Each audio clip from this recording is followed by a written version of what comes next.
दोस्तों, अगर आप भी महेंद्र सिंह धोनी को क्रिकेट इतिहास का सबसे चतुर कप्तान और दुनिया का सबसे महान फिनिशर मानते हैं, तो इस वीडियो को एक लाइक करना बिल्कुल मत भूलिएगा। इंदौर के होलकर स्टेडियम में न्यूजीलैंड के खिलाफ तीसरे और निर्णायक वनडे में टीम इंडिया की करारी हार और सीरीज गंवाने की खबर ने कैप्टन कूल महेंद्र सिंह धोनी को अंदर तक झकझोर कर रख दिया है। धोनी का गुस्सा इस वक्त 7वें आसमान पर है और यही वजह है कि मैच खत्म होते ही उन्होंने वो बातें कह दी जिनसे भारतीय टीम और बीसीसीआई के गलियारों में सन्नाटा पसर गया। धोनी ने इस हार के पीछे के वो 5 बड़े और कड़वे कारण गिनाए हैं जिन्हें सुनकर हर भारतीय फैन सोचने पर मजबूर हो गया है। आखिर धोनी ने इस निर्णायक हार का असली विलन किसे माना है, चलिए आपको बताते हैं। लेकिन उससे पहले दोस्तों, आप कमेंट में जरूर बताइएगा कि इंदौर की इस हार के लिए आप गेंदबाजों को जिम्मेदार मानते हैं या बल्लेबाजों को। टॉस हारने के बाद न्यूजीलैंड की टीम पहले बल्लेबाजी करने मैदान पर उतरी। पारी की शुरुआत अनुभवी बल्लेबाज डेवन कॉनवे और हेनरी निकोलस ने की। भारत की ओर से नई गेंद अर्शदीप सिंह के हाथों में थी। पहले ओवर की दूसरी गेंद पर डेवन कॉनवे ने अर्शदीप सिंह की गेंद पर शानदार चौका लगाकर इरादे साफ कर दिए, लेकिन इसी ओवर में अर्शदीप सिंह ने जबरदस्त वापसी की। ओवर की चौथी गेंद पर उन्होंने हेनरी निकोलस को क्लीन बोल्ड कर दिया। हेनरी निकोलस बिना खाता खोले पवेलियन लौट गए और न्यूजीलैंड को पहला झटका लग गया। दूसरा ओवर लेकर आए हर्षित राणा और पहली ही गेंद पर उन्होंने डेवन कॉनवे को स्लिप में रोहित शर्मा के हाथों कैच आउट करा दिया। कॉनवे सिर्फ 5 रन बनाकर आउट हुए। महज 5 रन पर न्यूजीलैंड के दोनों ओपनर पवेलियन लौट चुके थे और टीम भारी दबाव में आ गई थी। इसके बाद क्रीज पर आए विल यंग और डैरियल मिचेल। दोनों ने शुरुआत में संभल कर खेलते हुए सिंगल डबल से पारी को आगे बढ़ाया। छठे ओवर में विल यंग ने हर्षित राणा की गेंद पर शानदार छक्का जड़ा और न्यूजीलैंड की पारी को गति दी। 7वें ओवर में डैरियल मिचेल ने अर्शदीप सिंह की गेंद पर बेहतरीन चौका लगाया। 9वें ओवर में विल यंग ने अर्शदीप सिंह को लगातार 2 चौके जड़ दिए। पावर प्ले के आखिरी ओवर में मोहम्मद सिराज की गेंद पर भी विल यंग ने चौका लगाकर आत्मविश्वास दिखाया। 10 ओवर की समाप्ति पर न्यूजीलैंड का स्कोर 47 रन पर 2 विकेट था। 11वें ओवर में डैरियल मिचेल ने पहली ही गेंद पर हर्षित राणा को चौका जड़ा। 12वें ओवर में विल यंग ने सिराज की गेंद पर लॉन्ग ऑन की दिशा में शानदार चौका लगाया, लेकिन 13वें ओवर की पहली गेंद पर विल यंग से गलती हो गई। उन्होंने हवा में शॉट खेला और रविंद्र जडेजा ने आसान कैच लपक लिया। विल यंग 41 गेंदों में 30 रन बनाकर आउट हुए। अब बल्लेबाजी करने आए ग्लेन फिलिप्स। दूसरी ओर डैरियल मिचेल एक छोर संभाले हुए थे। 15वें ओवर में मिचेल ने हर्षित राणा की गेंद पर चौका लगाया। 17वें ओवर में कुलदीप यादव की पहली गेंद पर मिचेल ने छक्का जड़ दिया। 20 ओवर की समाप्ति पर न्यूजीलैंड का स्कोर 96 रन पर 3 विकेट था। 21वें ओवर की आखिरी गेंद पर डैरियल मिचेल ने चौका लगाकर अपना अर्धशतक पूरा किया और टीम का स्कोर 100 के पार पहुंचाया। 22वें और 23वें ओवर में भारतीय गेंदबाजों ने रन गति पर लगाम लगाए रखी। 24वें ओवर में नीतीश रेड्डी की गेंद पर डैरियल मिचेल में शानदार छक्का जड़ा। इसी ओवर में ग्लेन फिलिप्स को जीवनदान मिला जब हर्षित राणा कैच पकड़ने से चूक गए। 26वें ओवर में मिचेल ने अर्शदीप सिंह की गेंद पर फाइन लेग की ओर चौका लगाया। 27वें ओवर में फिलिप्स ने सिराज की गेंद पर मिड विकेट चौका जड़ा। 28वें ओवर में फिलिप्स ने अर्शदीप सिंह पर शानदार छक्का लगाया। 29वें ओवर में नीतीश रेड्डी को फिलिप्स ने बैक टू बैक 2 चौके लगाए। 30वें ओवर में जडेजा की गेंद पर मिचेल ने लेग साइड चौका जड़ा। 30 ओवर के बाद न्यूजीलैंड का स्कोर 159 रन पर 3 विकेट था।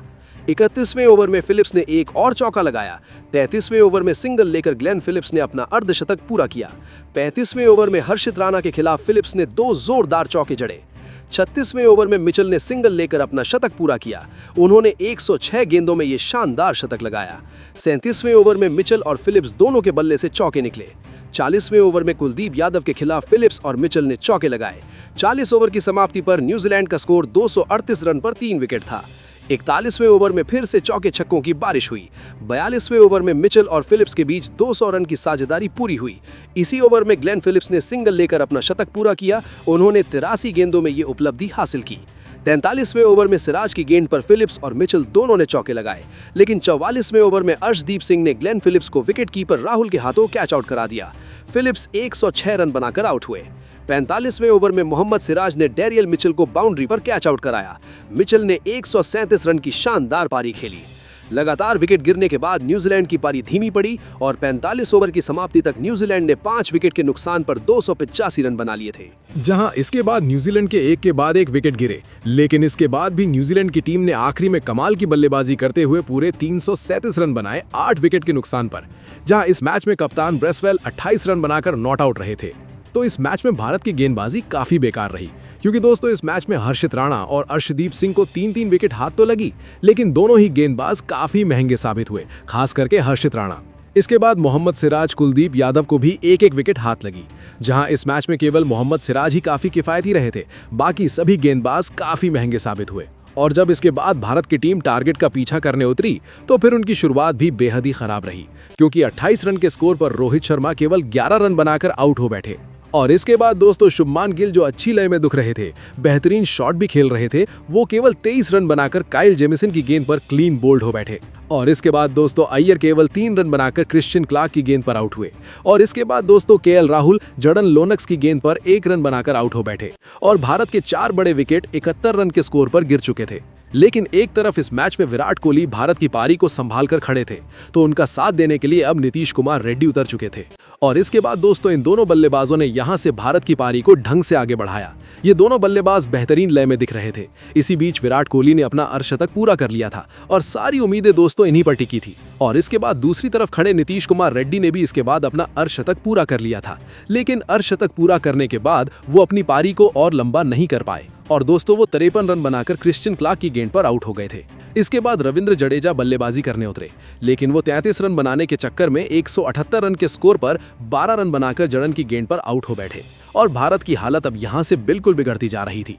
लेकिन इसके बाद विराट कोहली का साथ देने के लिए हर्षित राणा उतरे और हर्षित राणा ने इसके बाद विराट कोहली का पूरा साथ दिया। और इसी बीच विराट कोहली ने 90 गेंदों का सामना करने के बाद अपना शतक पूरा कर लिया था। और दोस्तों भारत की टीम को आखिरी 8 ओवरों में 90 रन बनाने थे ये मुकाबला जीतने के लिए, और ये मैच पूरी तरह इन दोनों खिलाड़ियों पर ही टिका था। जहां इसके बाद हर्षित राणा ने कमाल की बैटिंग करते हुए इस मैच में अपना अर्धशतक पूरा कर लिया था। लेकिन दोस्तों अर्धशतक पूरा करने के बाद वो 52 रन बनाकर आउट हो बैठे।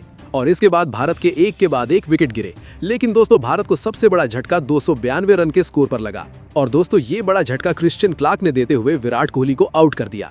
और दोस्तों कोहली 108 गेंदों में 10 चौकों की मदद से 124 रनों की बेहतरीन पारी खेलकर आउट हुए थे, जहां भारत के 9 विकेट गिर चुके थे। और इसके बाद भारत की टीम को आखिरी 25 गेंदों में 42 रन बनाने थे। और इसके बाद दोस्तों भारत की टीम ये मुकाबला नहीं जीत पाई। और दोस्तों ये मैच न्यूजीलैंड ने जीतकर इस सीरीज को 2-1 से अपने नाम कर लिया। धोनी ने लाइव आकर बेहद सख्त और तल्ख लहजे में पोस्टमार्टम किया। धोनी ने कहा कि इस हार का सबसे पहला और सबसे बड़ा कारण गेंदबाजी में प्लान बी का पूरी तरह गायब होना है। धोनी के मुताबिक इंदौर जैसे छोटे मैदान पर अगर आपके पास बैकअप रणनीति नहीं है तो बल्लेबाज आपको बेरहमी से सजा देंगे। मिचेल और फिलिप्स जब सेट हो चुके थे तब किसी गेंदबाज के पास उन्हें रोकने का कोई ठोस प्लान नहीं था। धोनी ने दूसरा बड़ा कारण कप्तानी और फील्ड पर फैसलों की कमी को बताया। उन्होंने साफ कहा कि निर्णायक मुकाबलों में कप्तान की असली परीक्षा होती है। फील्ड सेटिंग, गेंदबाजों का सही इस्तेमाल और दबाव में अलग सोच, आज इनमें से कुछ भी नजर नहीं आया। कप्तानी सिर्फ कप्तान की जर्सी पहनने का नाम नहीं, बल्कि हर गेंद के साथ मैच की नब्ज पहचानने का नाम है, जिसमें आज भारतीय टीम पूरी तरह फेल रही।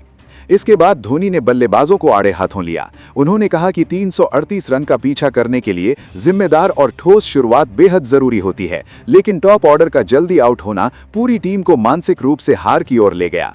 विराट कोहली ने अकेले दम पर लड़ने की कोशिश जरूर की, लेकिन बड़े लक्ष्य साझेदारियों से ही पूरे होते हैं, जो आज देखने को नहीं मिला। धोनी ने चौथा बड़ा कारण स्पिन विभाग की नाकामी को बताया। कुलदीप यादव और रविंद्र जडेजा जैसे अनुभवी स्पिनरों के रहते मिडिल ओवर्स में विकेट ना निकलना बेहद चिंताजनक था। धोनी के मुताबिक अगर आप बीच के ओवरों में विपक्ष की लय नहीं तोड़ते तो मैच आपके हाथ से फिसल जाता है, और आज बिल्कुल वैसा ही हुआ। पांचवा और सबसे निर्णायक कारण फील्डिंग और अनुशासन की कमी रहा। धोनी ने कहा कि न्यूजीलैंड जैसी प्रोफेशनल टीम के खिलाफ सुस्त फील्डिंग आत्मघाती साबित होती है। मिस फील्ड, ढीली बॉडी लैंग्वेज और जीत की भूख की कमी साफ नजर आई। धोनी ने अंत में सख्त चेतावनी देते हुए कहा कि अगर यही मानसिकता आगे भी रही तो भारतीय टीम को बड़े टूर्नामेंट जीतने का सपना भूल जाना चाहिए।